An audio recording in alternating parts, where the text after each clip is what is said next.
Okay, so to calculate the length of an arc, we're going to use this formula. So theta over 360 times pi d. Now pi d is just the circumference, which you'll remember. And this fraction is just saying that it's a proportion of the whole circle. Okay, so we're just after the length of this arc. So the way we do it, we're just going to substitute all our numbers into this formula. So theta is our angle 30. It's 30 over 360 multiplied by pi d. Well, d is the diameter. This is where you need to be a bit careful. 5 is only the radius because this is our centre if we're to draw the full circle. So actually our diameter is double that, which is 10. So it's pi times 10. All you then have to do is substitute everything into the calculator. So theta is 30. It's 30 over 360 multiplied by pi multiplied by the diameter, which for us is 10. And now to change this to a decimal, you just press the S arrow D button. So it's a third to a decimal. So to one decimal place, that's 2.6 meters. Area is very similar formula. This time you'll notice we use pi r squared, which is the area of the circle, and again it's just a proportion of the whole thing, which is where this theta over 360 is comes from. So theta this time is 22, that's the angle, over 360 multiplied by pi multiplied by r squared. Now r this time is 3.2 because again this is the centre, so it's 3.2 squared. And once again you'll use your calculator to type everything in. It's 22 over 360. I'm going to times it by pi and times it by 3.2 squared. Calculate, do the hard work, and this time to one decimal place, this will be 2.0 because the 6 will round the 9 up, and that time it will be centimetres squared because it's an area.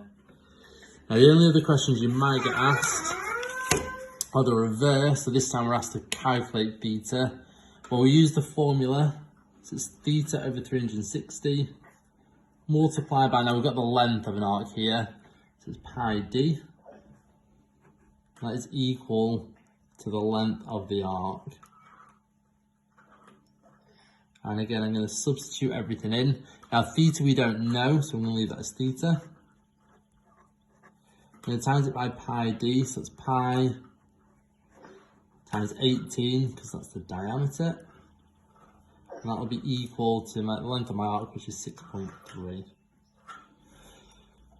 Well, to work out theta, I'm going to times by 360 and then divide by both of these. So theta will be 6.3 times 360, because we do the inverse, and divide by both of these. So we're going to divide by pi times 18. And again, let your calculator do all the hard work. So 6.3 times 360 on top. And on the bottom would be pi times 18. So that means our angle must have been 40.1 degrees. That's to one decimal place. Quickly go through this one. This time we're told the area. So it's theta over 360 times pi r squared, the area of the sector, equals the area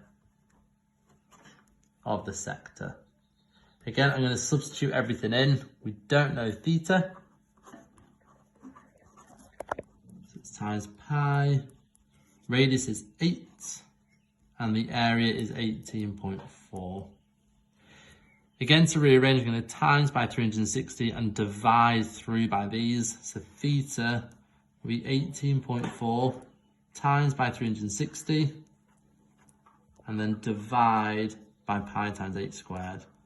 We'd normally do that over a couple of steps, but I've just run out of room, but Charlie will understand that. So again, we're going to type everything in. So it's 18.4 times 360 divided by pi times 8 squared. And this time our angle is 32.9 degrees.